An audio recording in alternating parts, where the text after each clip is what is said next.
We are continuing to hear reaction from lawmakers following the release of Special Counsel Robert Mueller's 448-page report.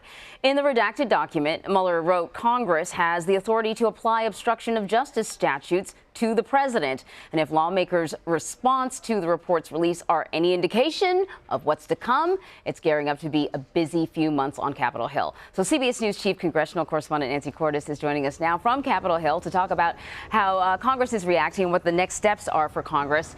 So listen, Nancy, we're hearing that next week some members of Congress will see parts of the report that have been redacted. In what we saw yesterday was redacted. They'll see some parts that some of that redacted portions will be unredacted for them. We'll just spit that Correct. out properly. So what can you tell us about what they're likely to see?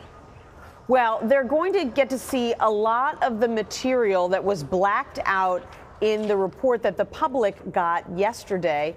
And what they'll be able to see, for instance, is classified information that can't make its way into the public domain. They'll be able to see information about individuals who were sort of peripheral figures, not charged with anything. And so the Justice Department decided to protect their identities and information about them. But these key lawmakers will be able to view that information behind closed doors, so they are able to get a fuller picture of exactly what Robert Mueller concluded and why. So there are going to be these special reading rooms set up on the House side and the Senate side of the Capitol, but only very select lawmakers will actually get to look at that material. You're talking about 12 congressional leaders from the key committees and some of the top leaders in the House and Senate.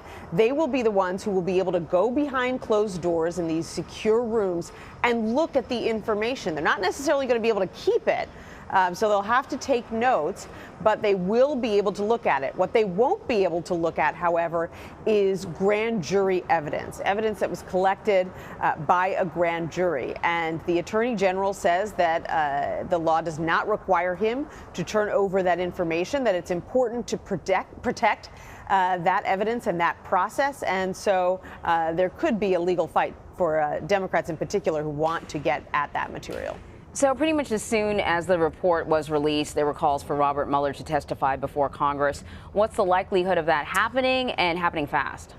We have no indication that he won't testify. I mean, Robert Mueller is pretty comfortable here on Capitol Hill. He testified in the past during his long tenure as the head of the FBI. So there's no reason why he wouldn't be willing to come up again. He certainly has signaled in the past that he's very open to doing that. And the Attorney General said that he doesn't have any problem with Mueller testifying. The question is he going to testify before every committee that wants him? Because you've got the Senate Intelligence Committee, the House Intelligence Committee, the Senate Judiciary Committee, the House Judiciary Committee, who are all going to want to hear from him.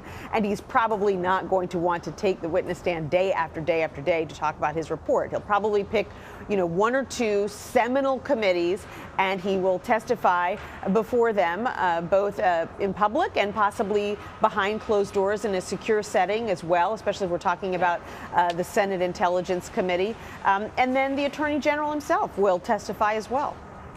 One of the big questions that people were wondering was, did Robert Mueller leave the question of obstruction of justice open because he wanted William Barr to settle it, or he wanted Congress to settle it? Now that we've seen the report, it seems like he kind of was interested in getting Congress's point of view on that.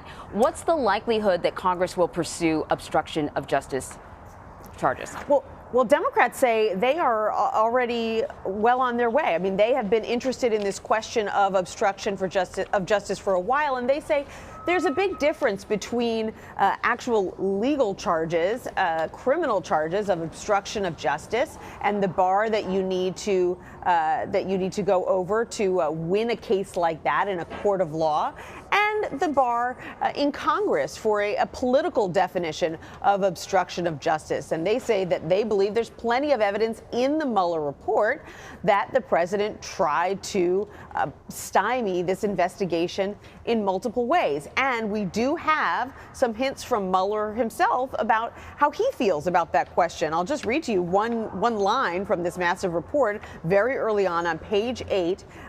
Here's what Robert Mueller said, quote, "We concluded, the special counsel's team, that Congress has authority to prohibit a president's corrupt use of his authority in order to protect the integrity of the administration of justice. So basically, Mueller appears to be saying that yes, he thinks that perhaps it is Congress and not necessarily the Department of Justice that is the correct venue for pursuing an investigation given the facts of this case. All right, Nancy Cordes, thank you very much.